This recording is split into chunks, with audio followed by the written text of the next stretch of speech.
my goodness. Oh, wow. Oh no, what happened? Oh, damn. Holy shit, how is it supposed to go? I'm back on there.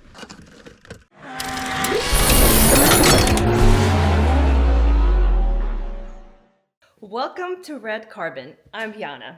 Sorry it's been a little bit, we've been kind of busy, so we haven't posted anything for a while. Plus the weather had been kind of bad. However, we did not sit still. We did do some work and we are very close to getting this MK4 Supra that I got about 3 months ago ready to start. This is the most exciting video so far for me. So I hope you guys really enjoy it. If you remember in the previous video, we swapped the ECU from MK4 to ProEFI. MK4, seriously, who comes up with those names? And during the process, we pulled 3 wires for additional sensors. What we did is we actually got the map sensor done and the pigtail for the fuel pressure sensor. If you don't know, MK4 uses internal map sensor. However, the standalone ECU like ProEFI uses an external one. So that's why we had to get that done. And the pigtail for the fuel pressure sensor was in a horrible condition. So I needed to fix that. For my sensors, I used ProSpeed ProDrag. I don't know if you're familiar with it or not. I know there's a lot of sensors out there on the market and people have their own opinions. My understanding from what I'm learning is that majority of companies that sell sensors are really rebranding the SSI sensors. I don't know, maybe I'm wrong. You let me know. However, there are still some that use their own, I believe it's Rife by Motion Racework, Motec uses their own, and ProSpeed. ProSpeed partnered up with the manufacturer in Italy to make their sensors. And if you're not familiar with ProSpeed shop, I will put a link below so you can kind of learn a little bit about them, but they have a great history. ProSpeed is a trusted word in my opinion and in my book. They have worked on some impressive cars. Granos Racing, their Granos Supra, White Rice. So I trust those guys when it comes to my car. But let me know what you think. I will definitely keep you posted how my sensors are doing. Do check it out. So this is the map sensor that I spoke by ProDrag. I'll put the link below where you can purchase one. I'm not sponsored, so this is just me being honest and sharing what I'm using. And this is the pigtail that I put together for the fuel pressure sensor. I do have some wiring left in here that I will do the sensors later, so I just carefully tuck them away. But what we're going to be doing, we're going to be putting a coolant pressure sensor and oil pressure sensor. So those two still need to be done. So for today, what the plan is I still need to do a little bit more wiring. I know this is not the most interesting content by any means, but it's real stuff that you have to do in order to get these cars running and working the way you want them to and be safe. So I need to get the wheel speed sensor connected to ProEFI. So that is one thing that needs to be done. While we were away, we pulled the dash panels off the gauge cluster. The gauge cluster was impossible to see anything. So thanks to Matt, he put some light bulbs in. I will be installing it today. I'm not sure if we're going to be actually putting all the dash panels back in. Probably not, for just to start, test the car, make sure it runs on ProEFI correctly, and maybe take it up and down the street. Also need to do oil change today. This baby has not seen the oil change in quite some time, so very important. Let me think, what else do we need to do? I think that's really it. And then we can hook up the laptop and start the car. This is going to be the first time starting it since I got it 3 months ago, and I'm very excited. I cannot wait to hear this beautiful Supra sound. I mean, look at this monstrous beast right here.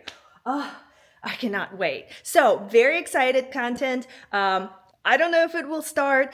Fingers crossed. I hope it goes smoothly. So without further ado, let's get right into it.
Holy shit, how is it supposed to go back on there?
Update the wheel speed sensor, so that is done. The wiring is done there. Now we need to terminate it into the ProEFI. Here's pretty much what I'm looking at. I need to pull out 2 pins right here. First one at the top row and second one in the middle row, and those are going to be for a front and rear tires on the right. And then this one here on the bottom, the last one, which is 32, I'm going to pull that one out, and that's going to be our return. I will need to maintain this particular pin, so I think what we're going to do is we're going to try and join in the wires right here and just crimp them together. So that's going to be next. Taking this over here, taking this wire, I'm going to strip it, wire separate it. I noted which color belongs to which particular part of the sensor, which wheel, and then we're going to be pinning it.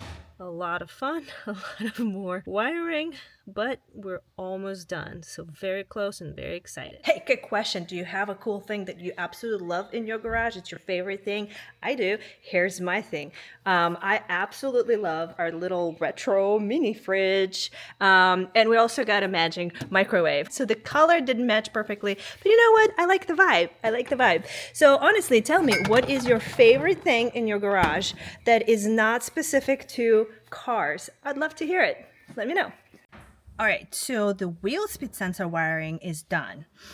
Not my favorite. This was really uncomfortable. There's almost no room to work in there. However, I'm going to try to clean up a little bit around the ProEFI area and make it, clean, tuck the wires away. Eventually, we're going to put the foot panel in there. Speaking of which, I don't think I've seen any up for sale. If you know of any, please let me know. If not, we're going to have to make our own. Otherwise, we are ready to start on the oil change. So let's get right to it.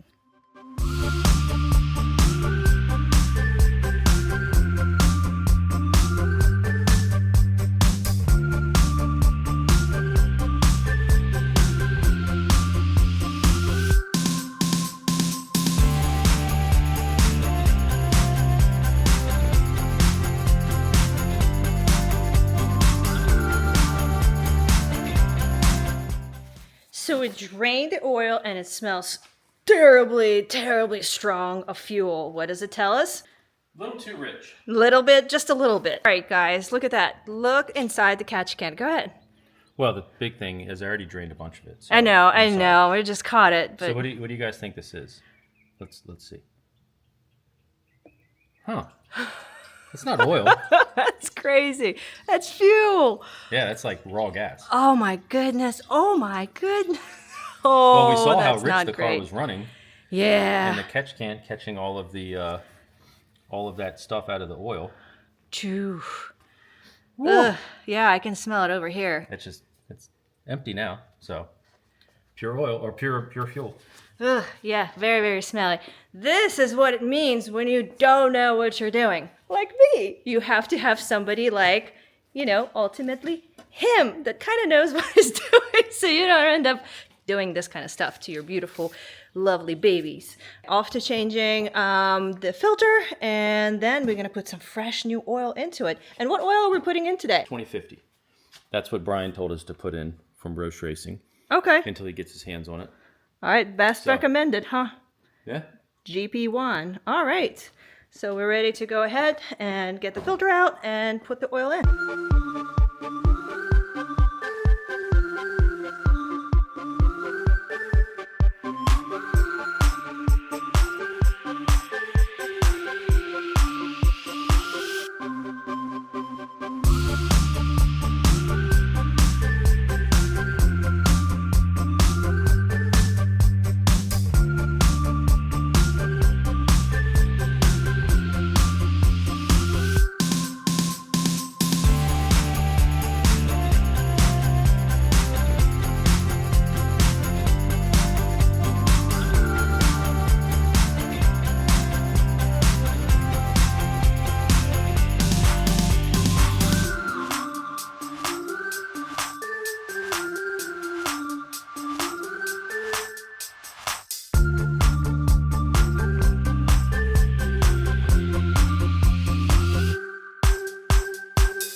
All right, so the oil is in. The green, snutty looking goodness for the engine is in.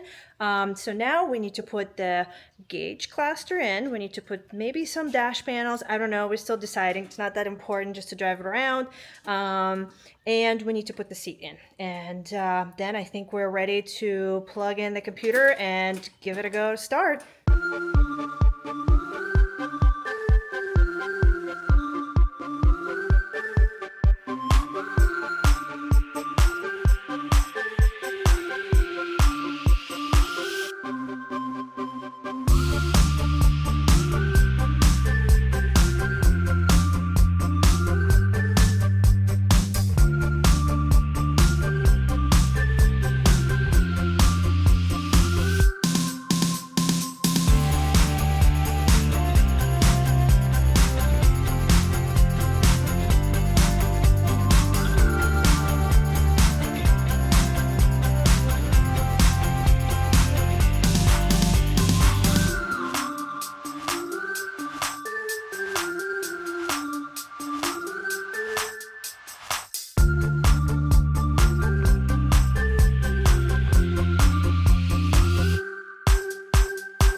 In, you can see that, and we did a little bit of cleanup under the dash here so that, you know, we can take a ride. We're gonna actually leave the dash panels off because we don't really know what's going on here. It's still kind of a mess.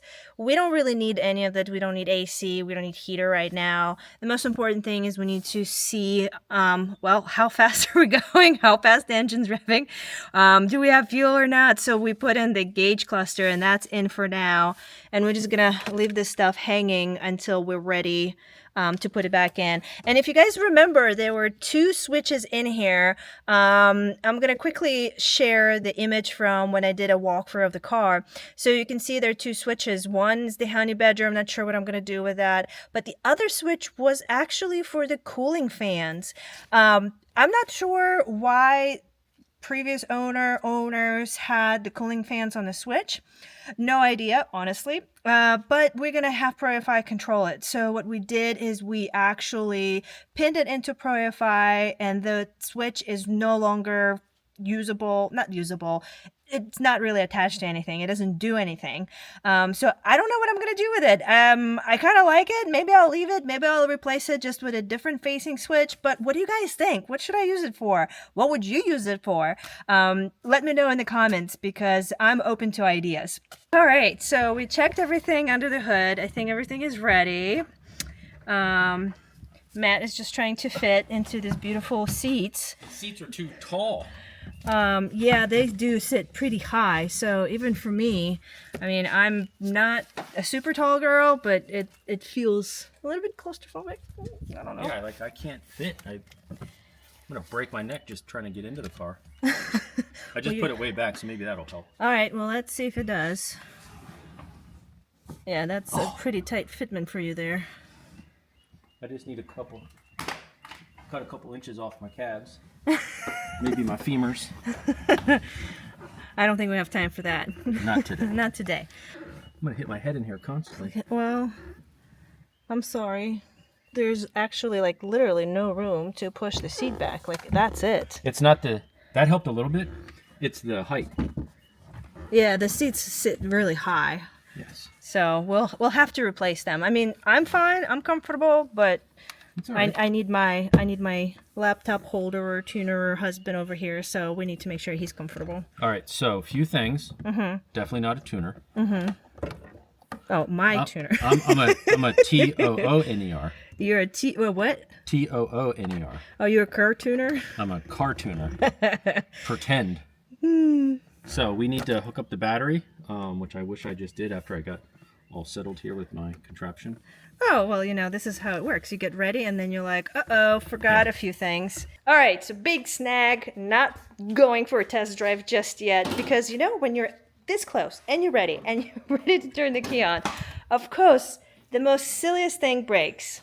And it's the battery connector. Yeah, that's how these things work. Broke right in half. Yep, broke right in half. So unfortunately, we need to fix this first before we start the car. So here we go. Here's how this thing really works in real life. You're constantly hitting some snags. All right, so the battery is screwed.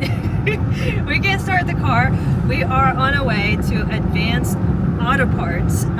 Thankfully, they have everything we need, so hopefully that will get us at the point to now actually start the car. But right now, we're just gonna run up there. Hey, Boosty! And we never try to go anywhere fast. I know, it's so exciting on the other windows. But this is our little baby Boost, who's not such a baby. He's Big Boost, because we like big boosts. Boost, what are you doing? So off to AutoZone we go.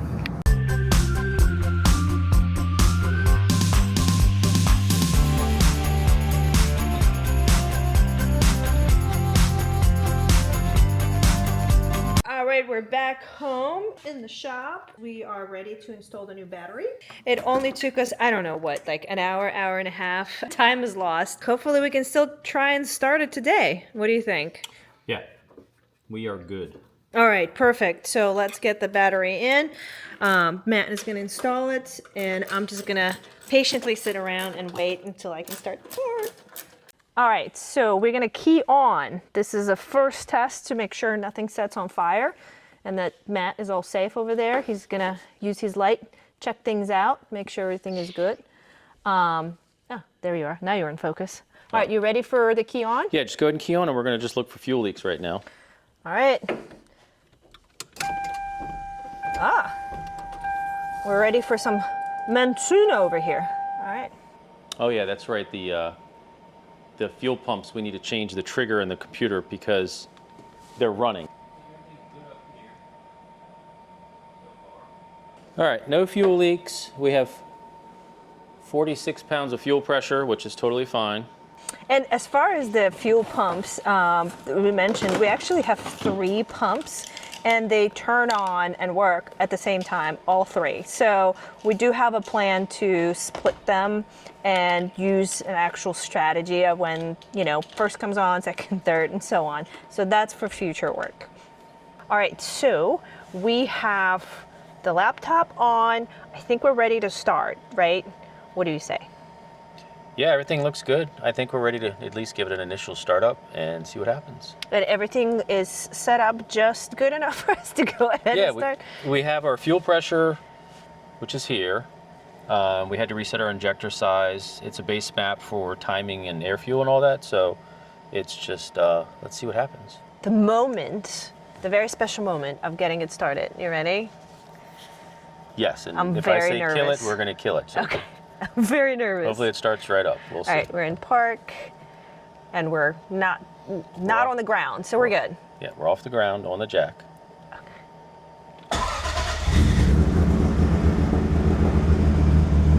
my goodness. Oh, wow. Oh no, what happened? Did it kill the fuel So pump? it killed the fuel pump, which is the problem we were chasing for a few minutes.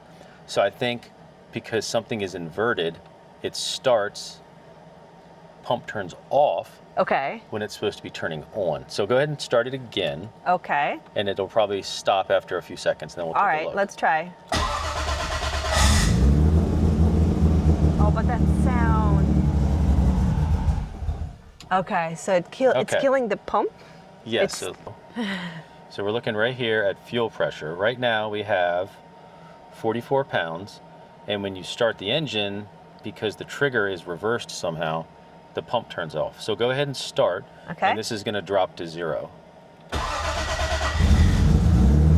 right, pump's just turned off. There we go. And we have Okay. no juice. Yeah, so we'll go ahead and chase that. All right.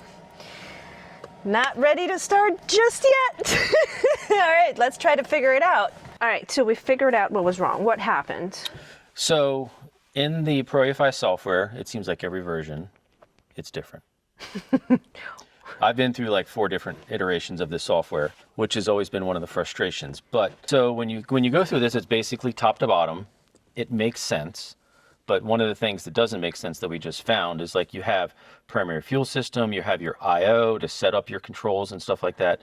And now I don't know if this has been here for a long time, you have accessories. And in accessories, this is what I was trying to find, is the polarity was inverted. So basically when you key on, it does prime, but the pump continues to run. And then when you start the car, the computer says, oh, the engine's running now, let me turn the fuel pump on, and it actually turns it off. So I don't know if that fixed it. It looks like it probably did. If you want to go ahead and try to start it with no fuel pressure, this would be a good test, because when you crank, it should turn the fuel pump on and it should start.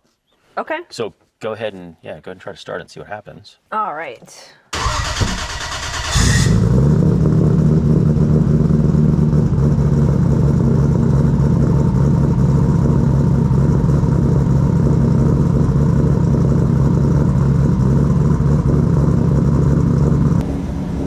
So now we have fuel pressure. All right. Sounds nice. Oh my goodness. It sounds so good.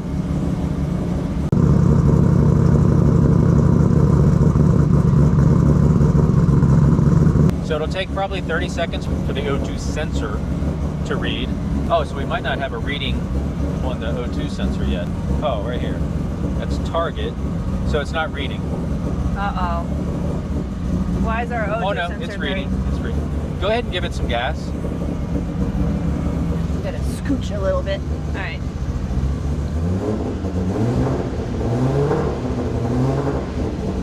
Yeah, it's reading. It's just rich. Okay. So let's do this. Let me go ahead and pull a little fuel That's out. all important. All I care about, it sounds so good. Finally. I'm pulling a little fuel out.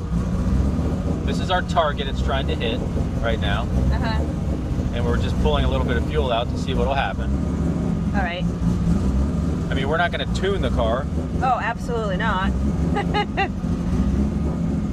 That would be in the next episode. Yeah. We're just trying to get it to run. Give it a little bit of gas.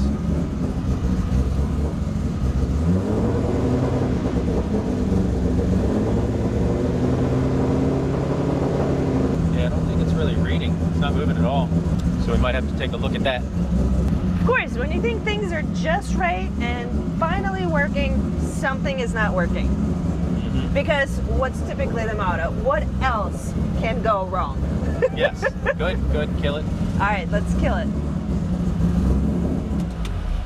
So that's our target right now, but when we started it, it was saying our target is 12, which is very, very rich. I don't know why it would have said that unless it was going through its like initial startup phase, like starting that timer.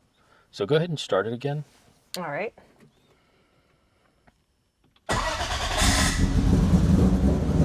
It's great that it starts right up now. Oh yeah. So it's still showing here that this would be our set or our target, and we can see that. But if we go over to our VE, this is what's throwing me off, air fuel target. So I don't know why it's showing such a difference there.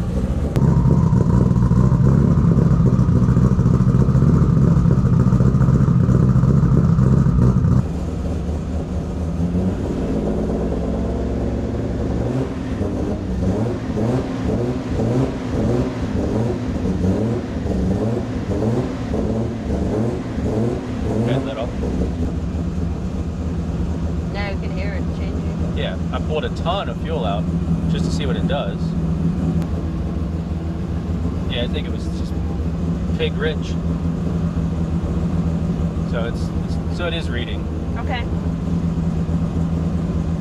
So now we have to go how ugly we made the 3D. Yeah, look at that. We are tuners. Car tuners. That's exactly right. Oh, and our fuel pressure is a little high. That can also contribute. That needs to be around 44. So I can show you how we can adjust that in a minute. Okay. But if you come in here and take a look now, our air fuel is definitely leaning out a little bit. Our targets look more accurate.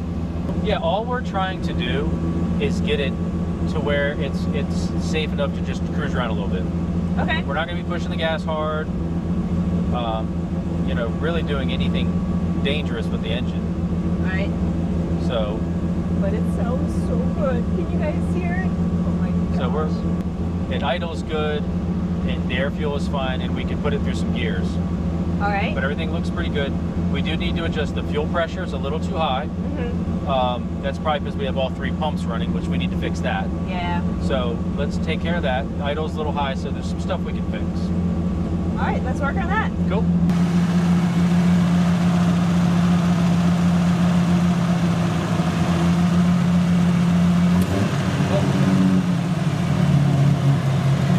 So there's something going on with that. You can like feel the spring like fighting you almost. Can you go look at the tachometer at Yeah. the engine speed?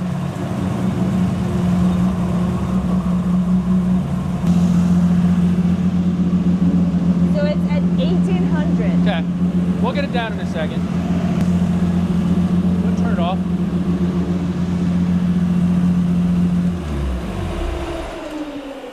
It is at 0 right now. All right. That worked. So what do you think is going on over here? There's Thoughts on it? There's several different things that are like a stop. So this is your throttle stop. It hits this, it shouldn't close anymore. But they had this one here and this one pushing the throttle open a little bit. This one shouldn't be in effect right now. The only thing I'm wondering is if it's not letting it close, because it's hitting that one still. But all the other ones we have a little bit of space. So I was just gonna kind of back them all off. These are like dampers, so when you have the throttle open and you slam it, it'll hit this and it's like a shock. I see. So if you do that, it'll let it close a little slower. So they had those all pushed off on there, probably because the Mega Squirt, there was no throttle control at all with that. So that the idle air control, if you remember in the other video, this is your stock idle air control valve. That's how it controls the idle. It wasn't working with the Mega Squirt because all the wires were cut that we fixed. Yeah. So we fixed the wires, and they were probably fighting with that, and we're doing everything here just to get the car to idle. And if you remember, the car wouldn't even idle. Yeah. Oh, yeah.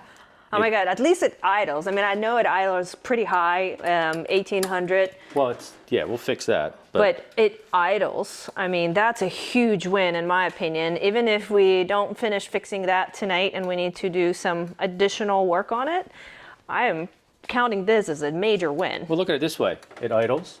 It idles. It starts. It starts. The fans come on and off without your awesome button. The fans. Yes, we tested. The fans definitely work. Now the fuel pump starts, right? And then That's correct now. it turns off. So, I mean, some of these little things are obviously working way, way, way better. So I think it's a huge win. So the car now idles great. I mean, really good compared to what it did before. But I don't think we're ready to take it out. First of all, it's pretty late. We're not going to, really bother our neighbors this late at night, Yeah, it's really late. considering how it's loud. So we're gonna come back tomorrow. We going to actually take it out on the street, drive it up and down, make sure we did check that the gears shifting from park into neutral into drive seems to be aligned or linked correctly. So now we just need to put the rubber on the ground and actually make sure it drives. And that would be it for this big piece. Yeah, this Calling phase, it a yeah. win. So we'll be back tomorrow. Welcome back. This is day 2. So overnight, I got some nice rest while Matt was busy trying to figure out how to make the car idle better. So I think we have some additional testing that we're gonna do. Still trying to figure out some fine-tune through things, but it is ready to go for a drive. It's a beautiful sunny day outside, so I cannot wait to see how it drives, how it sounds on the road, and then we'll come back and maybe if we figured out everything, or at least to a good positive place, then we can share what is some of the issues that we ran into. So let's get it out.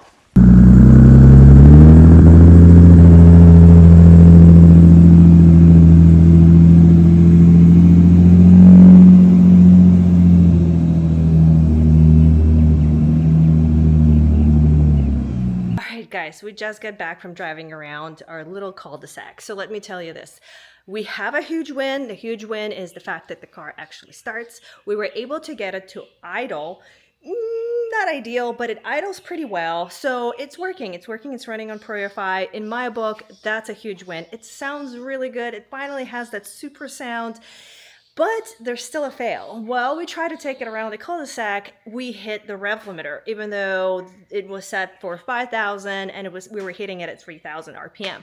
So there's something else going on. Either it's the tune or it's something else going on underneath the car, something mechanical, more wiring, who knows. Bottom line is we have to do a little bit more research. So our next plan is to reach out to our tuner, have him take a look and figure out if it's a tune or if it's something mechanical and we need to dig in and figure it out. So thanks so much for watching. I hope you enjoyed this.